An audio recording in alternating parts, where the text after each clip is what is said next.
Chers amis, bonjour.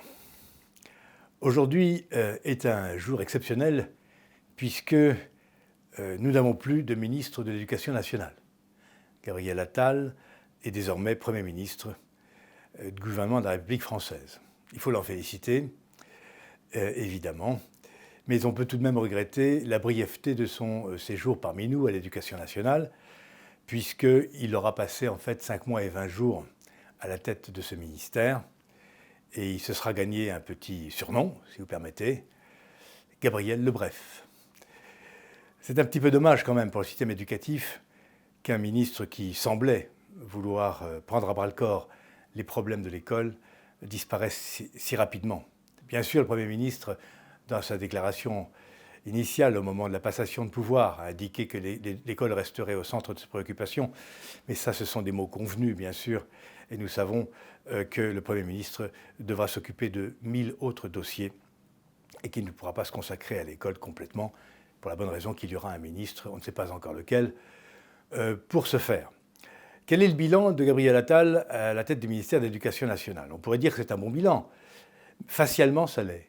C'est un homme volontaire, réactif, proactif, qui a pris à bras-le-corps des questions qui agaçaient à la fois le monde éducatif et l'opinion publique. Je veux parler évidemment de l'affaire des abayas et notamment du harcèlement. Bon, ça a été réglé très rapidement et c'est bien ainsi.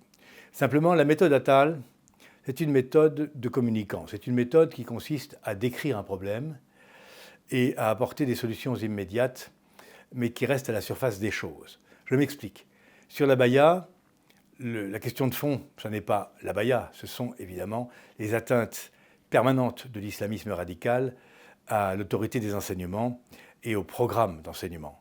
Tous les jours, selon le rapport, le dernier livre d'Aubin, intitulé « Les profs ont peur », tous les jours, les enseignements sont contestés au nom de l'idéologie islamiste. Les professeurs s'autocensurent, ils ont peur réellement d'enseigner les programmes de l'enseignement public, de la République. Et à cela, évidemment, M. Attal n'a apporté aucune solution. D'autres sujets, un sujet plus technique, le remplacement des professeurs.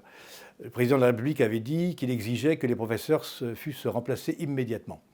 En fait, 50% à peine des professeurs sont remplacés parce que M. Attal a privilégié le système du pacte qui repose sur le volontariat des remplaçants. Alors quand il n'y a pas de volontaire, comme dirait la police, il n'y a pas de remplacement. Et c'est ainsi que les choses continuent à se dégrader à l'école. Donc le bilan global de M. Attal est un bilan tout en jeu d'ombre, en faux semblant. Et je crains fort pour l'avenir du gouvernement et de notre République qu'il en aille de même, évidemment, à Matignon. Il ne sera pas possible de gouverner à coup d'annonces et de déplacements ministériels sous caméra. Il va bien falloir s'attaquer au fond des problèmes. La question évidemment du pouvoir d'achat, la question de la souveraineté énergétique, la question de la sécurité, la question de l'émigration, toutes ces questions qui empoisonnent la vie des Français et qui les font douter de leur avenir. Attal a désormais la redoutable tâche de s'y atteler. Et honnêtement, mon pronostic, sans être un esprit chagrin, mon pronostic est plutôt réservé à cet égard. Donc nous attendons avec impatience la nomination du prochain ministre de l'Éducation nationale. Nous l'attendons chaudement sur son programme pour voir s'il poursuivra dans la lignée de son prédécesseur ou s'il aura lui-même des idées sur ce qu'il convient de faire pour rétablir l'école de la République. En tout cas, nous savons ce qu'il faut faire. Il faut s'attaquer aux fondamentaux. Il faut rétablir l'enseignement du français, rétablir l'enseignement de l'histoire, rétablir l'enseignement des mathématiques. Il faut redonner aux examens leur valeur académique. Il faut rétablir l'autorité du maître en sanctionnant sans faiblesse ceux qui la contestent. Il faut revoir de fond en comble la formation des maîtres. Il faut s'occuper de très près des quartiers prioritaires de la ville qui échappent en ce moment à la République. En tout cas, c'est ce que nous ferons durant cette année 2024. Et je vous donne rendez-vous pour de nouveaux échanges sur ces questions. Je vous remercie, à bientôt.